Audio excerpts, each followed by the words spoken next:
Yeah. Yeah, so I said to him, I don't care what year it is. I'm not paying you 20 quid for a goat. Seems fair enough, doesn't it? Hello, good morning and welcome to Euros Daily. It's 9 a.m. on Friday, the 18th of June. It's the big day, people. The great match has finally arrived. Yes, the game we've all been waiting for. Sweden-Slovakia kicks off at 2. There are some other games as well, aren't there, Roz, going on today? There's a couple of, I can't think who it is. Anyway, I'm Joe Carter. I'll be your guide throughout this Euro 2020 tournament. Lots to get through today with yesterday's games to review and all 3 of today's games to preview.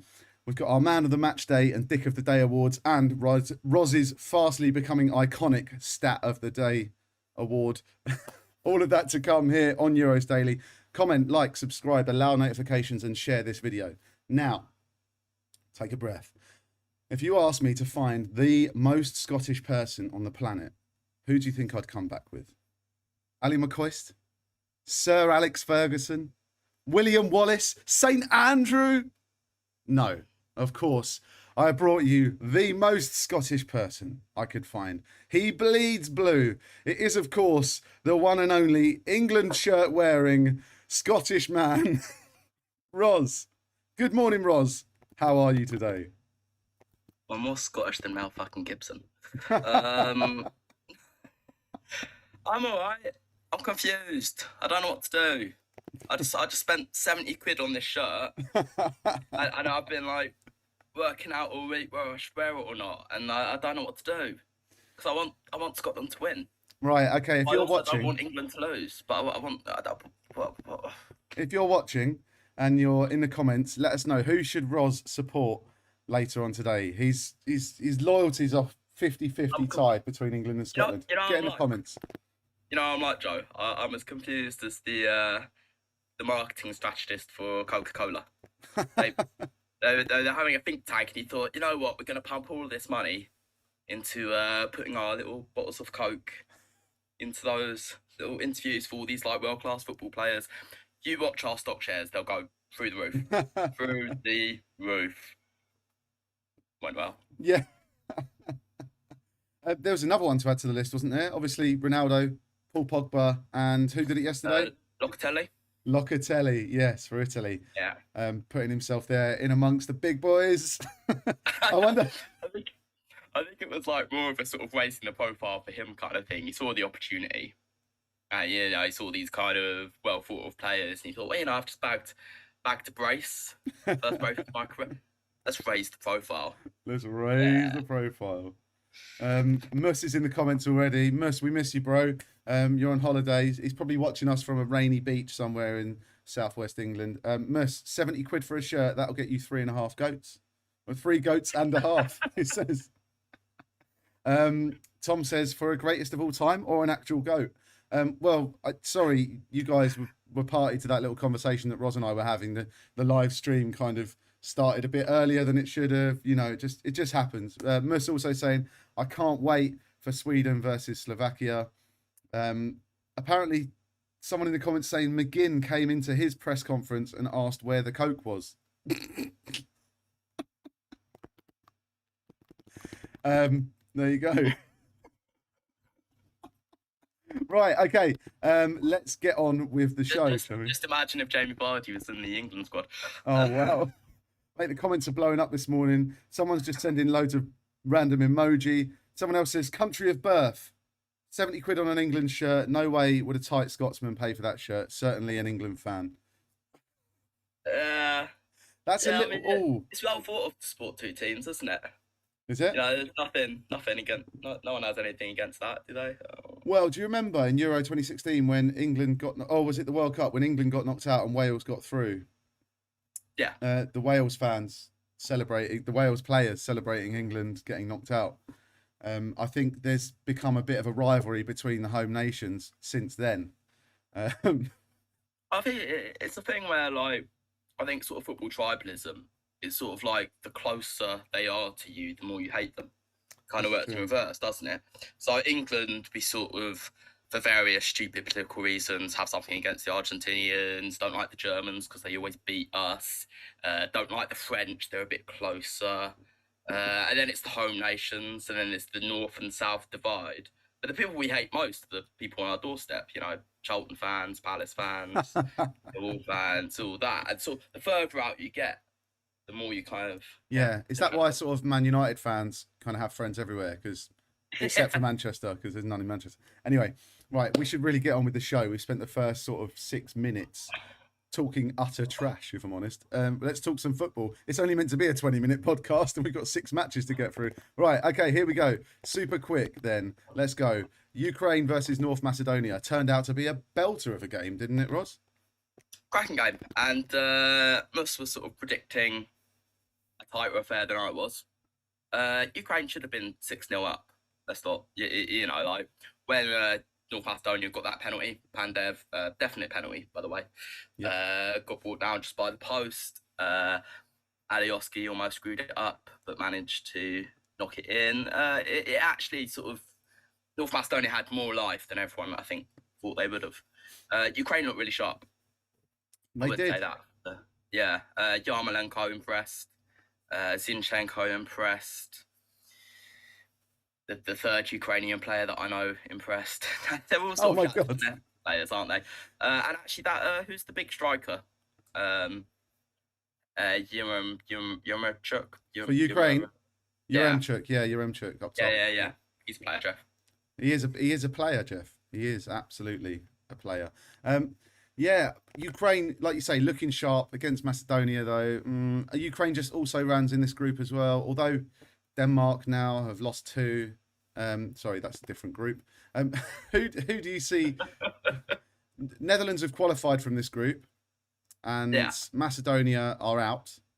Yeah. So it's a showdown between Ukraine and Austria, isn't it?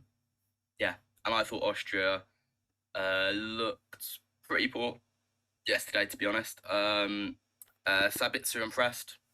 I thought he looked like a really, really tidy player. But beyond that, Alaba gave away a penalty. They're sort of playing him in that sweeper role, which I don't think gets the best out of him.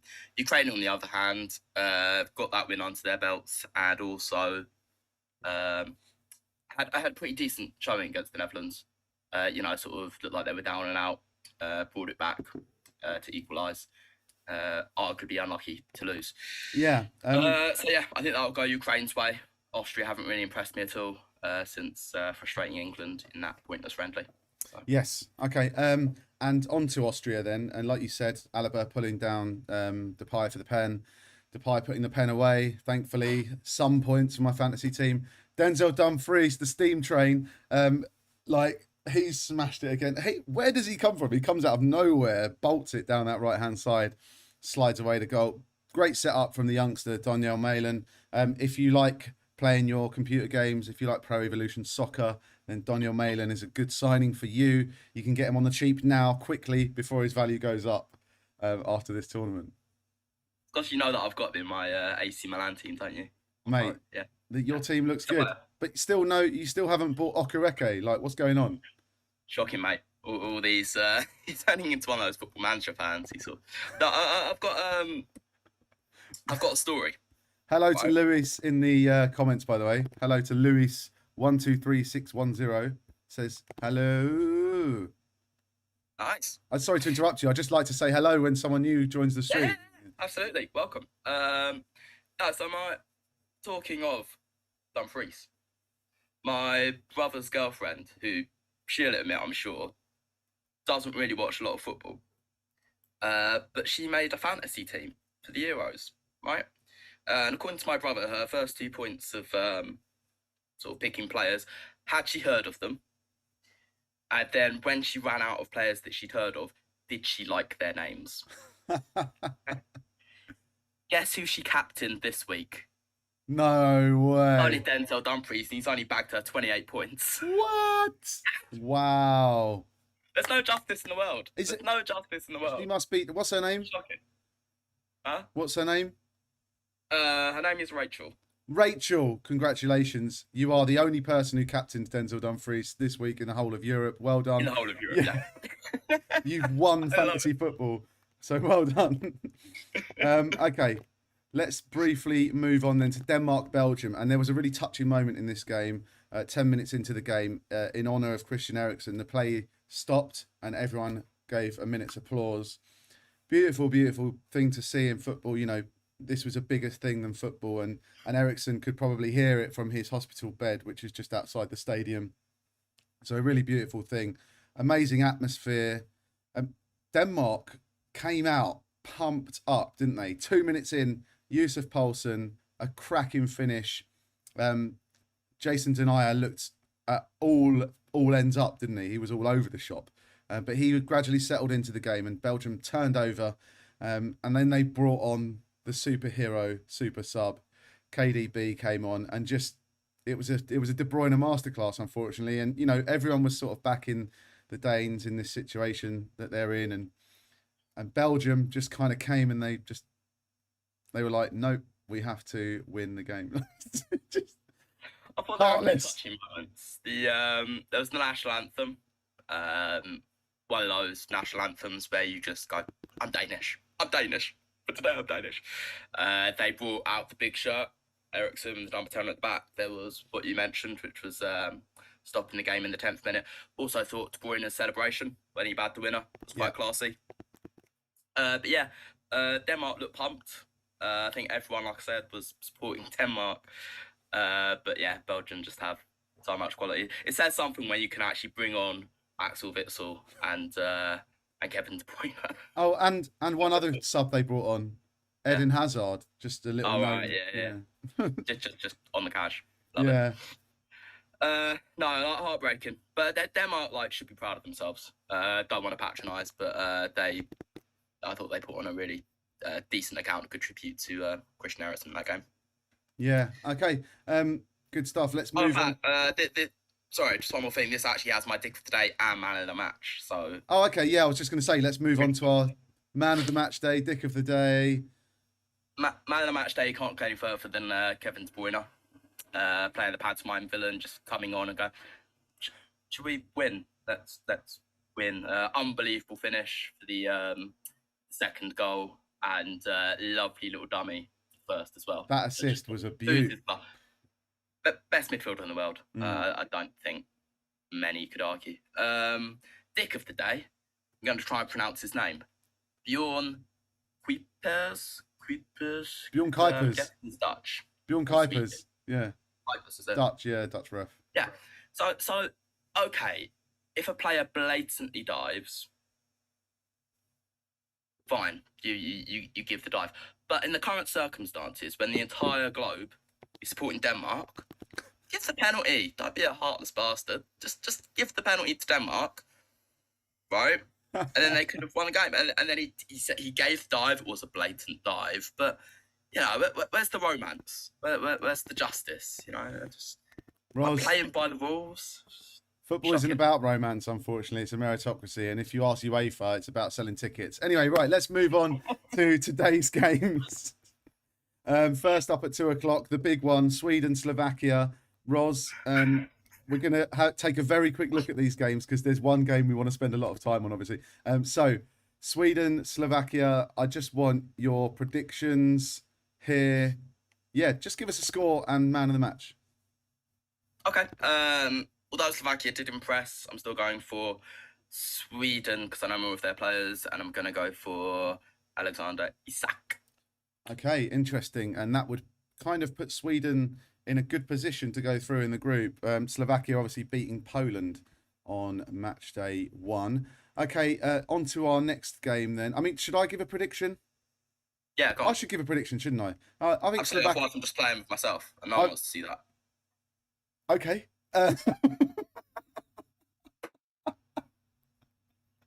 Oh, wow. Right. 9:17 in the morning. Right. Okay. If you like what you're seeing, you can subscribe to the channel. You can like the video. You can get in the comments. If you'd like to see a special of Roz playing with himself, then please put that in the comments and we'll see if we can make it happen.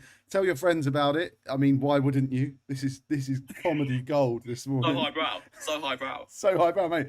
Before you know it, the Telegraph are going to be phoning us up, asking us to do videos for their YouTube channel. Like, we lose Mus for one show. The phone just dropped. He's sitting at home going, guys, Jason Denayer made a mistake. And you've got the whole country supporting the other team. There's a pun there. There's a good team dad joke that you can make. And you're resorting to this filth. It's definitely like on the pod. It's definitely like Mus is like dad's away, so we're just like being really naughty, saying silly things. Okay, my prediction: 1-0 Slovakia. I think Sweden will just try and play negative tactics again. Slovakia look well up for it. I'm not going to lie. If Slovakia, look, they just need a draw, really. I mean, both teams need a draw and they're through, essentially, this stupid 24-team format. But I can see Slovakia going for it, and they did it to Poland, mate. They can do it to Sweden as well. 1-0 Slovakia for me. Let's get on to Croatia, Czech Republic, taking place at Hampden Park in Glasgow, a stadium you'll know well, Roz.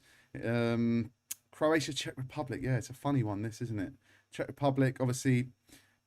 won 2-0 in their first match day. Patrick Schick scoring that stupid goal from the halfway line. Croatia losing 1-0 to England. Croatia looked a little, insipid at best, didn't they, against England? Modric over the hill, no Rakitic, la-di-da-di-da, no Mandzukic. Are Croatia just going to be dumped out of this tournament today? That'd be good, wouldn't it? Although that wouldn't be good for Scotland. That puts more pressure on them, doesn't it? Well, no. What it does is it means if they're out already, then Scotland might have a chance.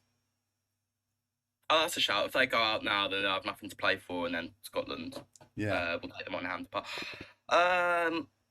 it's a weird one. I don't think Czech Republic were particularly good. Czech, obviously, being the exception. 2 lovely goals, but Scotland were decent in that game, and I'm not just being a bias. Fake Scotsman. I thought Scotland should have won that game, or could have, and then that second goal just absolutely killed it. Yeah. So as a team, wasn't too impressed with the Czechs. Definitely wasn't too impressed with Croatia, but you can only go by starting lineups, can't you? And I think Croatia just have a bit too much class. So yeah, I'm gonna go 2-1 Croatia. Yeah. With Let's go for Brozovic. You're really up for this one, aren't you? Are you actually going to watch this one, or are you going to go and watch some paint dry? I might go and watch some paint dry. Is it 5 o'clock or 2 o'clock? It's 5 o'clock. 5 o'clock. Yeah. No, I'm going to get twatted on whiskey and iron brew. I was listening to the radio earlier this morning when I was doing my breakfast, and they were in the Tennant's brewery. Interviewing the brewer. It's brilliant. Great breakfast radio. Like, let's talk about the strongest lager in the world. But enjoy a Tennent's or two with the match. I'm watching it at home tonight. We're gonna have a Vindaloo, a couple of cans of Carlin, get the game on. It's gonna be great, mate. It's gonna be great. Jesus Christ. My prediction then for Croatia, Czech Republic is 0-0. Go and wash your hair or watch them paint dry, because that's going to be a rubbish game. Trust me, I'm an expert on that sort of thing, apparently. You're watching Euros daily? Assuming a game's going to be boring and then it actually turning into a thriller. Yes. How many times in the Premier League have we said, right, we get a Lion on Sunday, right? 12 o'clock kickoff, BBC, Wolves, Burnley, turns into an absolute killer of a game. So yeah, it's true. I hope it'll go that way. Luis is in the comments. He says Croatia have the backbone of being the second best. He also says, cheers, Luis. Drinking already. It's quite early for that, but fair play. Let's talk England, Scotland. Before we do that, I'm just going to say, if you're watching this, you're enjoying it, drop a like on the video, get in the comments, give us your predictions for the England-Scotland game right now, because we're going to give you ours, and let's see across the board what the most kind of expected result is. Also, subscribe to the channel and turn notifications on, so you never miss one of our daily podcasts throughout the Euros. And then next season, we'll be doing the Premier League podcasts again. Okay, Roz, the time has come. It's time to go into battle. We've got about 2 minutes left of the podcast, but we might have to go into added time just to fit in all of the stuff we need to talk about for England, Scotland. Here it comes. 55 years of hurt for England. 25 years since they last met in a major tournament, since that game in Euro 96, since that Gaza goal, since that oddly, weirdly, so much celebrated celebration by Gaza and the boys for England. Why is it celebrated so much? It's about binge drinking. Who knows? Right, Roz, I want you to tell me who's the main man for Scotland today. If they've got a chance, who is it and why? I actually think the main man's Kieran Tierney. I think if they had stand any chance, it's him. But if he's in, I don't necessarily think he'll. If he's in the squad and Scotland get a result, Andy Robertson will get man of the match. But it's just that Scotland are effectively a one-trick pony. What they do it very well. Which they attack down that left-hand side. Kieran Tierney plays as that overlapping centre-half, if they play the way that I think they should play. Overload that left-hand side and get balls into the box for Lyndon Dykes. He usually plays better with a strike partner at both QPR and for the national team, which is why I think the formation Steve Clarke should go for is a 5-3-2 with Shay Adams. But if Kieran Tierney isn't fit, then it's all down to Andy Robertson, and you kind of saw that in the Czech Republic game, which was he was trying to run the show, but if you shut that down, then effectively you shut Scotland down. Yeah. So how do you countenance that as an England coach? Who do you put on Andy Robertson? Do you put two people on him? Do you double up on him? Do you play a 4-4-2 and have or do you play the 5-3-2 and trust one wing back with support from centre back? What do you do? Yeah, so for me, literally, I watch a lot of Scotland games. It's literally just that left-hand side. Okay. So what I would do if I was Southgate would be to resort back to our back five, which might sound negative, but actually, if you've got Kyle Walker as that right-sided centre half, alongside Reece James, the Kieran Trippier, we've got quite a few options at right back. Funny enough, you might have heard about that, but I would go for Reece James personally. Really good defensively, and actually, if you get Kyle Walker and Kieran Trippier on that side, and Reece James on that side, the rest of the pitch opens up. Scotland have no outlet, and England should win comfortably. But we forget that Andy Robertson is one of the best left backs in the world. Kieran Tierney, if he's fit, you'll know him from Arsenal. But I think he actually plays better for Scotland than he does for Arsenal. It's a lot to ask of Andy Robertson. It's a lot to ask of two left backs. As Tom says in the comments, Scotland's two left backs to win the game. Laughing emoji. It's not. Well, it's kind of. Yeah, it's hard to look anywhere else. You've got. What about McTominay and McGinn? Is there value in playing both of them together in centre mid? Because I know he likes to play McTominay in central defence. But we're talking. They're going to most likely be up against Calvin Phillips and Declan Rice. If they've got any chance, surely they've got to put quality in that midfield. I don't think so necessarily, because Armstrong played really well there the other day. I think that if you've got Scott McTominay in the back, then you actually have more of an attacking outlet. He really didn't do much for me in the middle of the park. And yes, he's got legs, but I don't think you were necessarily getting the best out of him. John McGinn was poor, I thought, against Czech Republic for the quality that he's got. But again, I don't think that's where the game's going to be won and lost. I think Scotland should kind of almost just turn their back on that. Go with, McGregor, McGinn, maybe Armstrong as a sort of midfield three. Okay. But then just put everything they have into that left-hand side and cross their fingers. Yeah. Okay, right. That's enough on Scotland. Let's talk about England. England performed very well against Croatia. They looked brilliant. Calvin Phillips looks like, a real unearthed gemstone. I saw a great interview with him on ITV the other day.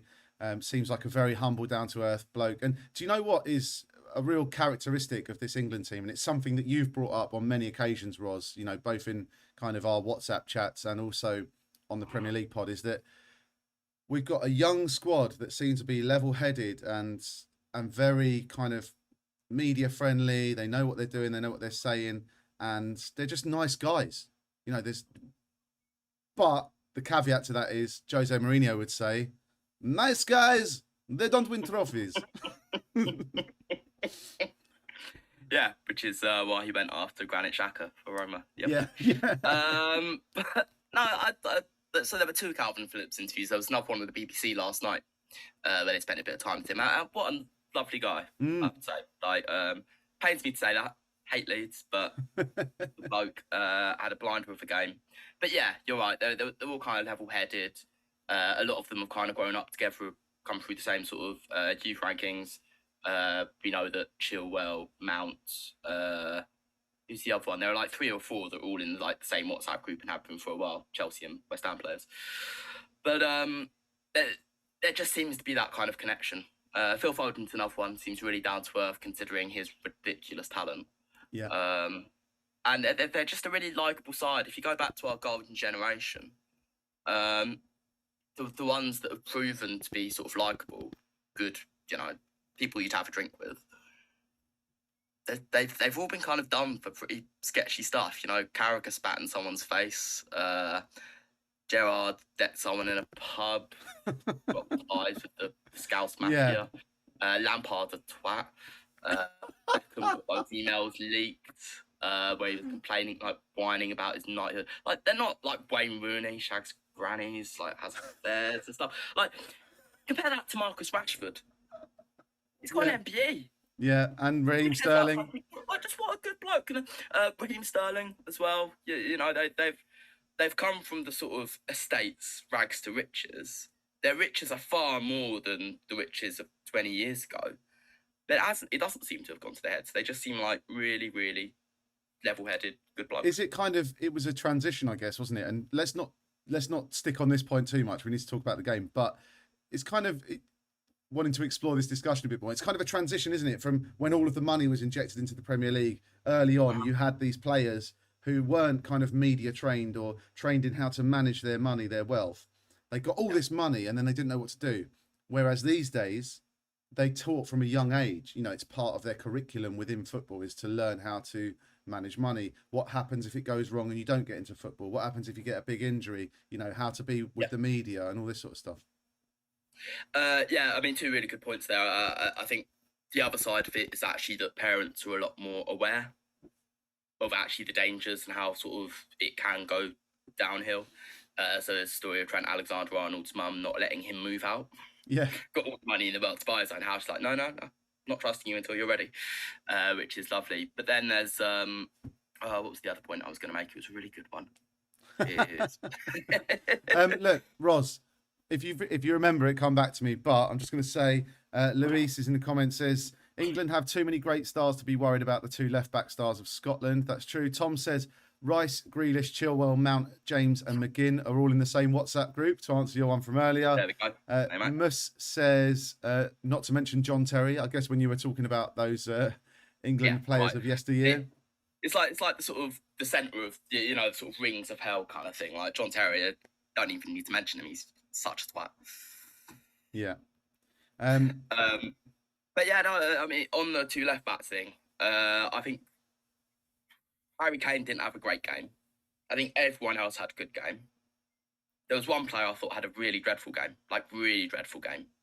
against Croatia, and that was Kyle Walker. Yeah, 100% agree. Yeah, it was. But luckily, we've got options at right back. So hopefully, do you know? I would like to see Reece James start this game later. My England lineup. I'd go 4-2-3-1 again. I'd be confident. I'd go Reece James would be in for Walker. I mean, that would probably be it. I'd go full starting 11. I'd stick with Trippier at left back, or Trippier, as some people like to say. Put a little French twang on it. I think Mings and Stones look good. Rice and Phillips in the middle. Phillips as like a false CDM, a false 4, if you like, going and venturing out. False 4, a false 6, a false 8, and a false 10. Yeah. Just leading the press. Beautiful, beautiful stuff. Yeah, I think Foden did well. Sterling, fantastic. Remember that the Foden shot? This is when sort of I knew the Euros had started, right? That little touch, the cross-field ball, he just takes it down, like absolutely kills the ball, and then has that shot that hits the post in the opening minutes. Absolute filth. Absolute filth. Beautiful player to watch. Tom in the comments says, for the first time, I'm agreeing with Roz on this one. Yesterday's golden generation flattered to deceive. Today's generation are more savvy. Let's hope it all pays off later, shall we? Roz, let's finish up on a quick prediction then. What's your prediction for England-Scotland at Wembley? I want a really logical, unbiased. Put yourself in the middle, in the neutral zone. Imagine you're in Switzerland doing a Swiss podcast. Well, I mean, I'm being biased both ways, aren't I? So sure that cancels each other out. Whatever I say isn't going to be biased. You've got to say a draw then, haven't you? I'm going to say that it will be a professional performance from England. I think that everything that Gareth Southgate said in the build-up has kind of been taking the emotion out of it. He's just said, by the way, line-up-wise, that Harry Maguire will be involved. I expect that will be as a sub to try and get his fitness up. Yeah. But hopefully Mings keeps his place, because I thought he was superb the other day. No, I think that he's been talking about taking the emotion out of it and just making it be about man v man. We've got the quality. Yeah. I think it'll be a comfortable win for England. Sadly, I don't think Scotland will score. I think that Southgate has one thing to worry about, like I say, and that's that left-hand side. 3-0. Yeah, and who's your man of the match going to be? Jack Grealish. I think he'll start this one. Oh, you think he'll start? Okay, interesting. So I've just made my prediction and then thought about if that were the case. And oh, don't worry about it. Look, it's fine. Sometimes we just have to hold our hands up. You've made your prediction live on YouTube. It's been recorded.